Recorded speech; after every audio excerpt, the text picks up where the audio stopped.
तस्मै श्री गुरुवे नमः। अज्ञानतिमिरान्धस्य ज्ञानाञ्जनशलाकया चक्षुर्मीलितं तेजेन तस्मै श्री गुरुवे नमः। मां बाण गए या सिंह गए या तुम यो तुम हरि को भजती हो या दंग देव लड़े कहाँ अष्ट भुजन को बल भरती हो या कहूँ भक्तन भीड़ पड़ी कहाँ मात सहाय जाय करती हो मोहि पुकारत बड़ी देर भई जगदम्ब विलंब कहाँ करती हो। इसी कथा प्रसंग के कुछ भाग को लेकर नए में सारण क्षेत्र में 88,000 ऋषियों को श्री शुक जी कथा वृत्तांत करा रहे हैं। इसी कथा प्रसंग के कुछ भाग को लेकर राजा परीक्षित को श्री सुखदेव जी कथा वृत्तांत करा रहे हैं। जहाँ पर सुंदर सुंदर वायु के लहरियादार झरने खड़े हुए हैं।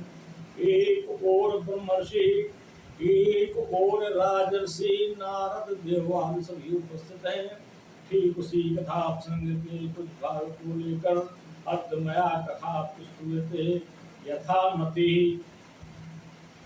भगवान हनुमान च सर्वे श्रोतारः सावधानतया कथा श्रवन्तु मुर्यानंद कंद भगवान की जय। वास्तविक कथा हमारे प्रधान श्रोता हनुमान जी है जो श्रवण कर रहे हैं और संकल्पित श्री रामचरितमानस सत्संग श्री धनंजय बाबा द्वारा संचालित, जिसमें हम सब भागीदार भगवान की कृपा से समय पर उपस्थित होते हैं और उसका लाभ प्राप्त करते हैं। प्रसंग बहुत सुंदर चल रहा था। भगवान राम लक्ष्मण को देख करके जनकपुरी में लोगों ने अपने अपने विचार से उनका दर्शन किया है। नार बिलो कहीं हरस ही सबने देखा है और स्त्रियां अपने मन में प्रसन्न होकर के अपने अनुरूप उनका दर्शन कर रही हैं। जन सोहत श्रृंगार धरि मूरत परम अनूप श्रृंगार रस में सभी नारियों ने देखा है। बड़ी ही प्रसन्न है। नार बिलो कहीं हरस है निज निज रुचि अनुरूप अपने अपने अनुसार राम का दर्शन कर रही हैं। श्रृंगार में राम को देख रही हैं। दूसरे भाव में कहिए कि जब दूल्हा आता है तो उस गांव की सारी नारियां उसे दूल्हे के रूप में देखती है। आज वही श्रृंगार रूप में जनकपुर की नारियां भगवान राम को देख रही हैं।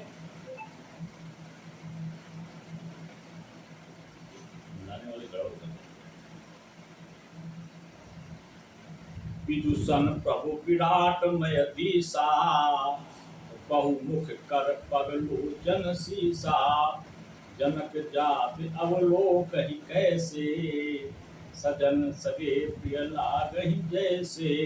जो विद्वान लोग हैं उन्होंने विराट के रूप में भगवान का दर्शन किया है।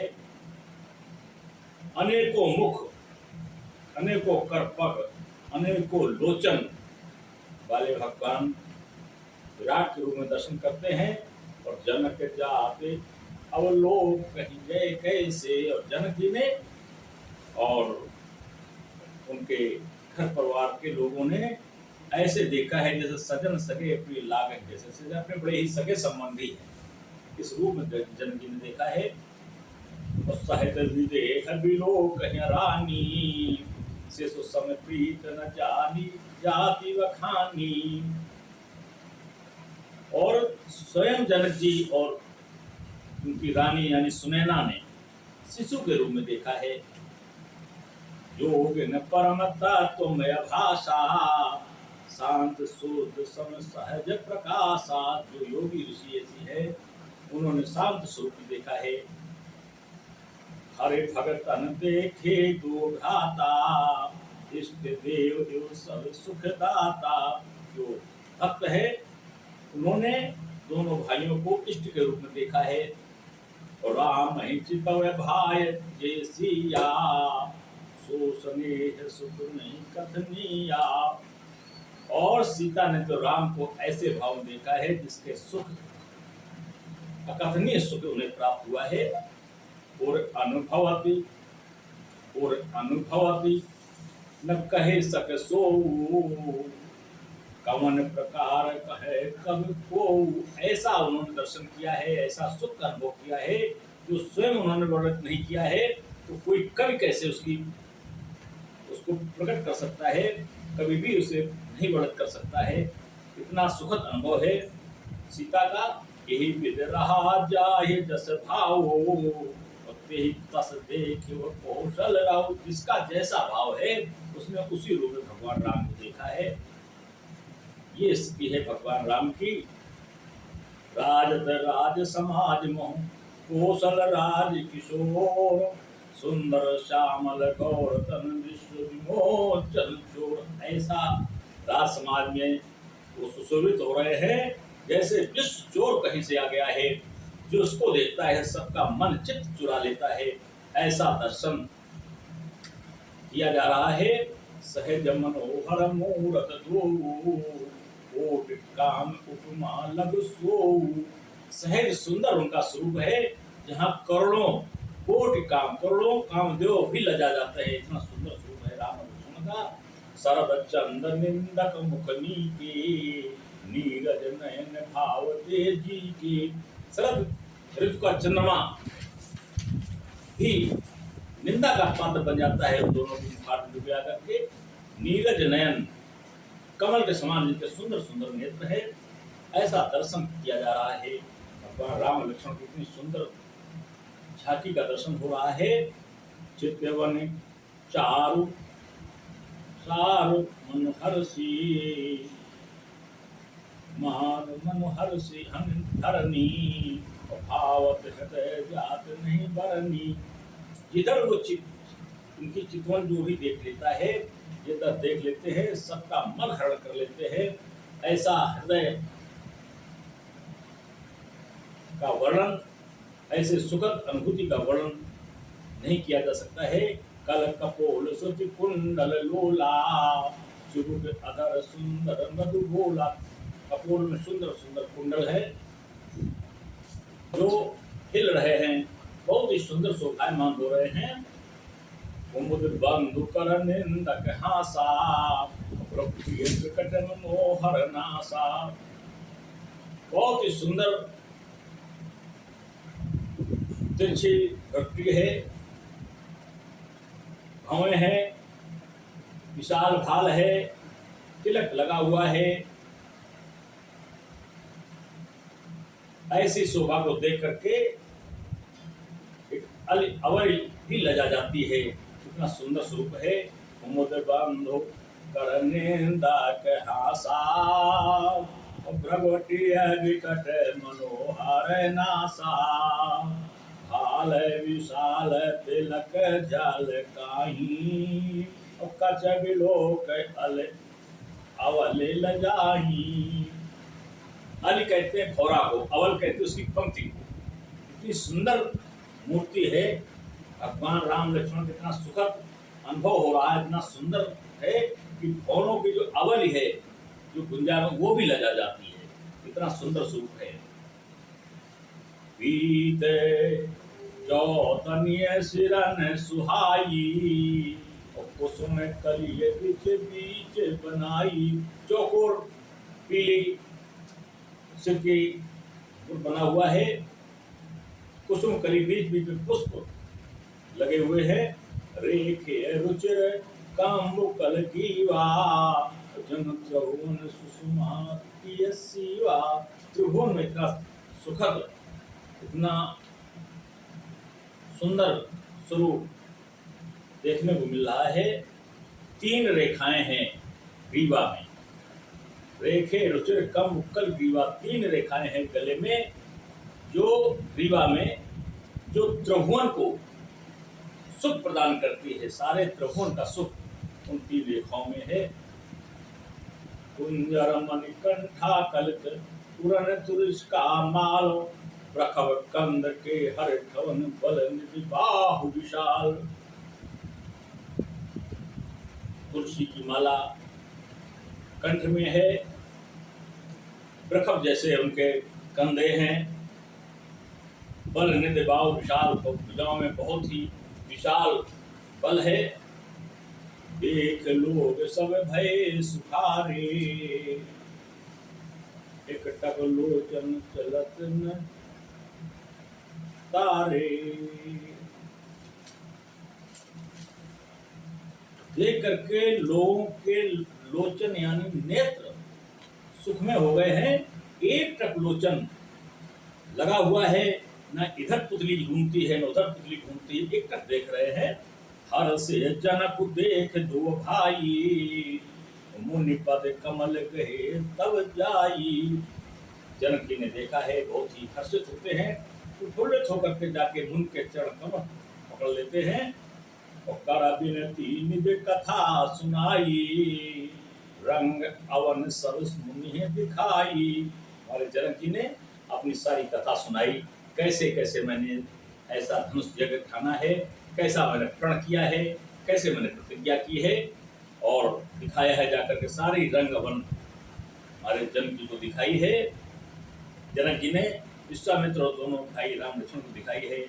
जहाँ जहाँ जाए कुंवर बर दो, तहाँ तहाँ चकित चितव सब को। जहाँ जहाँ दोनों बालक जाते हैं राम और लक्ष्मण, वहाँ वहाँ सब चकित चिते करके देख रहे हैं, निहार रहे हैं, आश्चर्यचकित होकर के सारी समाज देख रहा है। निज निज रुख रामाय साबु देखा, को न जान कछु मरम विशेखा। और सभी ने राम को देखा, और कैसे देखा कि राम की ओर हम ही को देख रहे हैं। जो समाज देख रहा था राम को, तो ऐसा लग रहा था राम की ओर हम ही को देख रहे हैं, किसी और को नहीं देख रहे हैं। को न जाने कछु मरम विशेखा, ये मरम कोई नहीं जान पाया कि राम ने क्या इतने स्वरूप बना लिए, कि राम ने कैसे सबको एक जैसे देखा। जिसने देखा उसने देखा कि राम हम ही को देख रहे हैं, राम किसी अन्य को नहीं देख रहे हैं। ये मर्म कोई जान नहीं पाया। भले रचना मोन न पसन कहो, राजा मुदित महा सुख लहु। ये राजा ने पूरी भूमिका सारी कहानी बताई, रंगभूमि की रचना कैसे कैसे की। आज विश्वामित्र ने रंगमंच की प्रशंसा की है। जो बैरागी है, जिसके से राज्य से कोई मतलब नहीं है, आज विश्वामित्र को भी लगा बहुत सुंदर रंगमंच बना हुआ है। आज विश्वामित्र जी ने बड़ी प्रशंसा की है। राजा बड़ा ही प्रसन्न हो गया कि आज हमारे बैरागी विश्वामित्र ने हमारे रंगमंच की प्रशंसा की है। इसका मतलब हमने बहुत ही सुंदर सजाया है, बहुत ही सुंदर हमने व्यवस्था बनाई है। राजा प्रसन्न हो गया। सब मंचनते मंच एक सुंदर विशद विशाल, मुनि समेत 2 बंधु बैठारे महिपाल। सबसे सुंदर विशद विशाल सुंदर मंच जो बना हुआ था, सबसे ऊंचा मंच बना हुआ था। आज राजा ने तीनों को उसी जगह बिठाला है, विश्वामित्र, राम लक्ष्मण को उसी जगह बिठा दिया है। और सारा समाज, सारा राजा देख रहे हैं। प्रभु देख सब न कहिय हारे, जन राकेश उदय भय तारे। प्रभु को देख करके सारे राजा ऐसे हार गए जैसे जब चंद्रमा का उदय हो जाता है तो सारे सारे चंद्रमा के प्रकाश में बलहीन हो जाते हैं, राकेश के उदय होते ही सब बलहीन हो जाते हैं। ऐसा लग रहा था कि सारे समाज ये तारागण है, सारे राजा तारागण हैं, उसमें चंद्रमा विराजमान है, ऐसा प्रतीत हो रहा था। अस प्रतीत सबके मन माही, राम चाप तूर सक नाही। सबके मन में विचार आ गया, बस यही राम ही धनुष तोड़ेंगे, कोई धनुष नहीं तोड़ पाएंगे, कोई शक नहीं है कि धनुष नहीं तोड़ पाएंगे। ऐसा सबके मन में विचार आ गया। जितने राजा थे उन्होंने निश्चय कर लिया कि बस हम लोगों को परेशान होने की आवश्यकता नहीं है, यही इस धनुष को तोड़ेंगे। प्रभु देख सब नपहि हारे, जन राकेश हृदय तारे।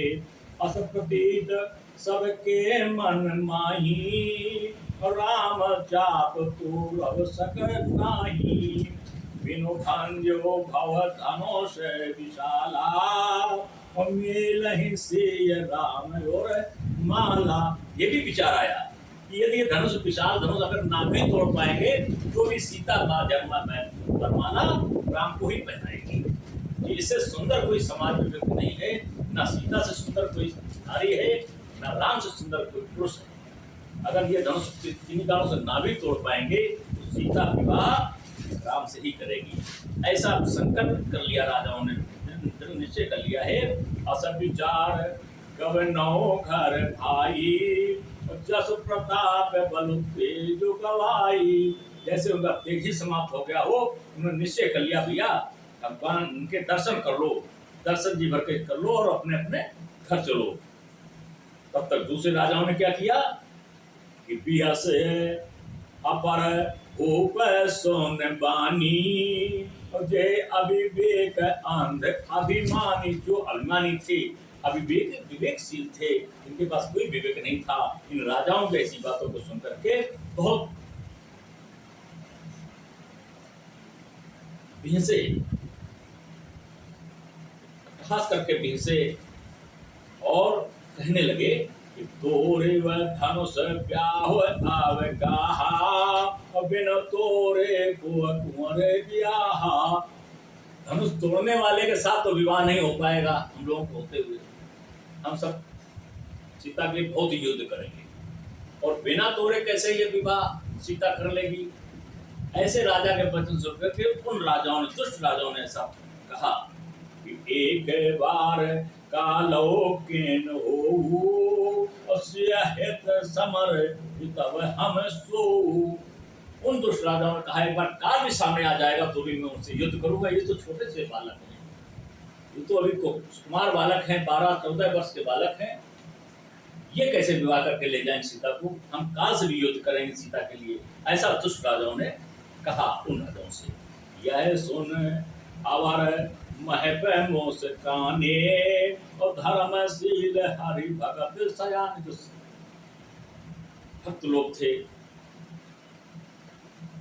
ईश्वर प्रवृत्ति के लोग थे, ज्ञानी लोग थे, मन में मुस्कुराए, कहा कुछ नहीं, दुष्टों के सामने कुछ बोला नहीं जाता। उन्होंने बातें सुन करके जो धर्मशील थे उन्होंने बातों को सुना और मन में विचार किया क्या सीय ब्याह राम गर्भ दूर कर नपन के, और जीत को सक संग्राम दशरथ घेरन बाकुरे। उन्होंने कहा कि सीता के विवाह तो राम से ही होगा, इसमें कोई संदेह नहीं, किसी प्रकार का संदेह नहीं है। और ये नृपों के सारे गर्व को दूर कर देंगे राम। और जहाँ युद्ध की बात आ गई तो दशरथ नंदन राम से कोई बापा ऐसे बापुरे हैं कि कोई जीत नहीं सकता है। ऐसा उन धैर्यशाली पूर्णात्मा राजाओं ने ऐसा मन में विचार किया है। व्यर्थ मरहु जन गाल बजाई, मन मोदकन की भूख बुलाई। ये व्यर्थ के राजा हैं, दुष्ट राजा हैं, व्यर्थ का गाल बजा रहे हैं। जैसे मोदक को देख करके वो सुधा शांत करना चाहते हो, भूख मिटाना चाहते हो, ऐसे ये राजा हैं। सिख हमार मुनि सुन परम पुनीता, जगदम्बा जानो जिय सीता। उनका ये साक्षात सीता जगदम्बिका है, ये साधारण स्त्री नहीं है, जगदम्बिका है। ये ऐसा हमारा विचार है। जगत पिता रघुपति विचारी, भर लोचन छबले हो निहारी। इनका जगत पिता है राम, इनका लोचन भर करके इनको निहार कर लो। ऐसा सुंदर सुखद समय पुनः नहीं मिलेगा। सुंदर सुखद सकल गुण राशि, हेतु बंधु संभव पुरवासी। इन भगवान शंकर इन दोनों बंधुओं को, राम लक्ष्मण को अपने हृदय में विराजित हैं, विराजमान किए हुए हैं, उनका दर्शन करते हैं। ऐसा सुंदर समय है जो आज सामने जनकपुरी में दोनों बैठे हुए हैं। लोचन भर करके इनको देख लो। ऐसा सुखद समय पुनः नहीं मिलेगा। ऐसा विचार ऐसे को राजा करते हैं। सुधा समुद्र समीप विहाई, मृग जल निरख मरौ कल खाई। और ये जो कल्पना करते हैं, ऐसे करते हैं जैसे मृग जल निरख मरौ कल। मृग पानी पीने के चक्कर में आसक्त होकर के अपने प्राण दे देता है। ऐसे ये कल्पना करते हैं कि प्राण चले जाएंगे, लेकिन इनके जो कथन है वो ठीक नहीं रहेंगे। करहो जाय जा कहूँ जो ये धावा भावा, हम तो आज जन्म फल पाओ। कहा जिसको जो करना हो, राम क्या है क्या नहीं है, सीता क्या है क्या नहीं है, जैसा जो जिसको समझ में अपना बचते रहिएगा। हमको बड़ा ही सुखद आज समय मिला है। हमारे मनोरथ पूर्ण हो गए हैं। हमको आज राम और लक्ष्मण के दर्शन करने से हमारे भाग उदय हो गए हैं। हमारे सारे पाप समाप्त हो गए हैं, सारे गुण उदय हो गए हैं। हमें तो बहुत ही सुंदर अवसर मिला है। हम तो क्यों इनका दर्शन करेंगे, जी भर कर दर्शन करेंगे। अस कही भले भूप अनुरागे, भूप अनूप विलोकन लागे। ऐसा कहते करके वो राजा भगवान राम को बड़ी ध्यान से अनेकों कल्पनाओं साथ रूप अनूप विलोकन लागे, कल्पनाओं साथ देखने लगे। ये भगवान विष्णु हैं, भगवान ब्रह्मा हैं, भगवान शंकर हैं, ये क्या क्या है, सब कल्पनाएं करने लगे और देखने लगे, निहारने लगे। देख सुर नभ चढ़े विमाना, बरसहि सुमन करहि कल गाना। देख सुर नभ चढ़े विमाना, बरसहि सुमन करहि कल गाना। विमान पर चढ़ करके देवता आ गए। वो सुंदर सुंदर भजन कर रहे हैं, गान कर रहे हैं प्रभु राम के लिए। वो टकटकी लगा कर देख रहे हैं, इतना सुंदर स्वरूप है। जान सुबह सरसी तब पठय जनक बुलाय, चतुर सखी सुंदर सकल सादर चली लवाय। उसी समय बहुत ही सुंदर समय अवसर जाना भगवान जानकी ने और सीता जी को बुला लिया। सखियां सीता जी को लेकर के आती हैं। सिय शोभा नहीं जाए बखानी, और जगदम्बिका रूप गुण खानी। इतनी सुंदर शोभा है सीता जी की कि जगत अंबिका का स्वरूप नजर आ रहा है। और रूप और गुण की खान सीता जी दिखाई दे रही है। उपमा सकल मोहि लघु लागी, प्राकट नारी अंग अनुरागी। कोई उपमा नहीं थी उनसे सुंदरता, किसकी उपमा दी जाए सीता की सुंदरता के लिए, कोई उपमा समझ नहीं आ रही थी। ऐसी सुंदर सिंह को देखा है। सिय बरनीय तेई उपमा देई, को कभी कहा ये अजसु को ले। कवियों ने कहा कौन ऐसी सुंदर सीता की बराबर उपमा दे पाएगा, कौन कभी अपने को अपजस पालेगा। किसकी मैं उपमा दे दूं, ये तो हमारे लिए अपजस हो जाएगा। कोई इतना सुंदर है ही नहीं जिसकी मैं सीता की उपमा दे दूं। ये कवियों ने कहा। जाओ जो पट तरिए तीय समसिया, जग अस जुबत कहाँ कमनिया। इतनी सुंदर है कि इसके बराबर कोई सुंदर संसार में दिखा ही नहीं। किसी कवि को नहीं दिखा, किसी को नहीं दिखा, तो किसी को उपमा दी नहीं जा सकती है। उपमा तो उसकी दी जाती है जो उसके कोई समकक्ष हो, कोई ऐसा नहीं था।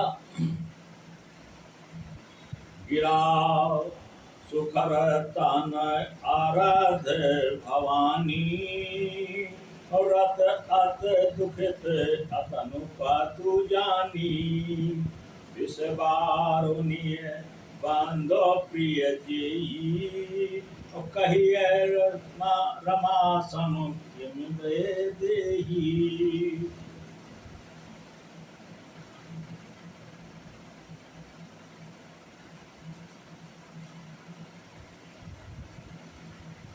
जो छवि सुधा पयो नेत होई, परम रूप में कछप सोई, शोभा रज मंदरो सिंगारो, मथय पान पंकज निज मारो, उपजय लक्ष्य जब सुंदरता सुख मूल, तदप सकोच समेत तब कहीं से समतूल।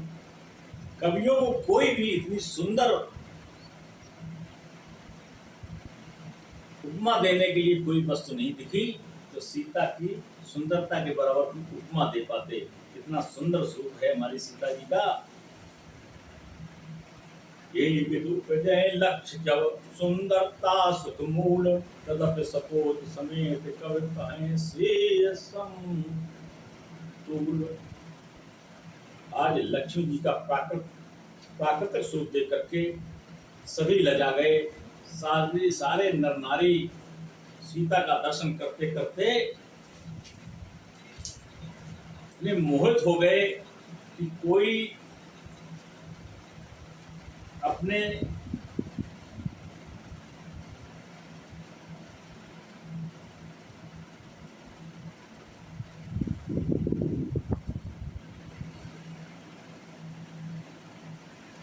करने के लिए बहुत विचार आया, लेकिन कोई क्षमता नहीं कर पाया। कोई विचार करता है, कोई विचार करता है। राम और लक्ष्मण ने भी कल्पना की, विचार किया, दोनों भाइयों ने वार्ता की। यहाँ तक वार्ता की कि ब्रह्मा जी ने सीता की समता करने के लिए चंद्रमा बना दिया। समुद्र के मंथन से चंद्रमा निकला, 14 रत्नों की गणना थी, लेकिन जिस समय तौला गया, तराजू में रखा गया, सुंदर कौन है, तो सीता धरणी में समा गई। जब हलकर्षण हुआ तब धरणी से सीता निकली और चंद्रमा आकाश में चला गया। इतना हल्का था चंद्रमा, तो इतनी सुंदर सीता थी कि उसकी गणना क्षमता करने वाला कोई नहीं था। ऐसी स्थिति में सब चकाचौंध हो जाते हैं। राजाओं ने देखा कि कोई किसी को नहीं सुन रहा, न देख रहा, केवल सब राम की तरफ ध्यान दे रहे हैं, तुरंत दौड़ पड़ते हैं। तमक धरई बड़ी तेजी से उठते हैं। हम मूढ़ न मूढ़ राजा उठई न चलई लजाए, धनुष नहीं उठा पाते, लजा के लौट जाते। मनो पाए भट बाहुबल अधिक अधिक गरवाए। मानो जब वैसे राजा आते थे तो धनुष मानो और गरबा हो जाता, कोई नहीं छुपा उठा पाता था, हिला नहीं पाता था। ऊपर साहस एक ही बारा, लगे उठावन तरय नटारा। न हिलता था न डुलता था। ये स्थिति थी। समय अपनी गति पर है, इसलिए ये प्रसंग हम लोग अगले रविवार को सुनेंगे। द्वार नंबर 240 से 249 हम लोगों का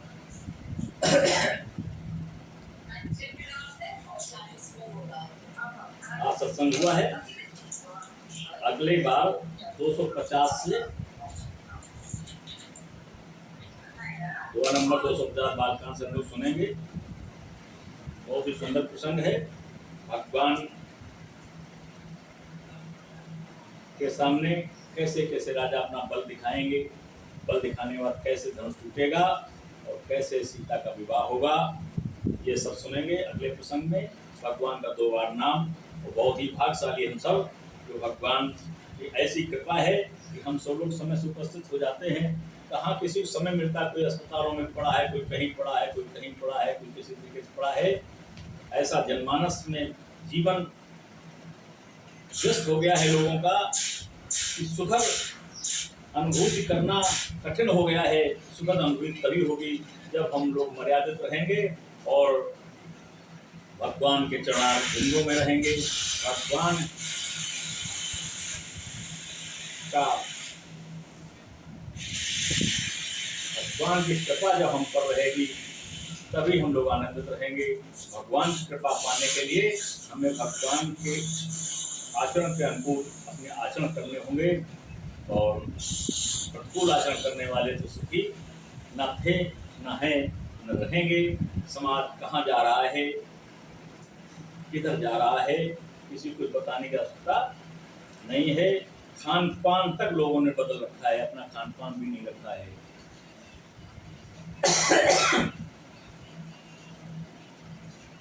जहाँ सांप बीछी भोजन होता है, चेन्नई में, वहाँ जो खाद्य पदार्थ बना के तक बढ़िया बना कर भेज देते हैं जो इंडिया वाले, भारत वाले, वो चेन्नई के पदार्थ भोजन करते हैं। चेन्नई के पदार्थ टेढ़े मेढ़े बना दिए, कि गोले के टेढ़े बना दिए, बड़ा अच्छा मानते हैं। तो उनमें वो सांप पीछे के ही जहर मिले होते हैं, उन्हीं के सब तरीके हैं। लेकिन इंडिया का व्यक्ति बहुत अच्छे खाता है। परिणाम ये 100 वर्ष की जगह 40 वर्ष ऊपर चला जाता है, अस्पताल में पड़ा रहता है, शरीर इतना कमजोर हो जाता है, न खाना खा पाता है, न कुछ खा पाता है। तो हम अपने भारतीय संस्कृति में भगवान राम के जीवन का अनुसरण करेंगे, सीता के जीवन का अनुसरण करेंगे, दशरथ के भगवान के जीवन का अनुसरण करेंगे, तो हमारा जीवन सफल रहेगा। समाज में प्रतिष्ठा, सम्मान, लोक में प्रतिष्ठा, सम्मान, परलोक में प्रतिष्ठा, सम्मान मिलेगा। जहाँ राम भक्त होते हैं वहाँ सुखी सुख होता है, जहाँ राम भक्त नहीं होते हैं वहाँ दुखी दुख होता है। भगवान का 2 बार नाम, इसके बाद विश्राम। श्री राम जय राम, जय जय राम।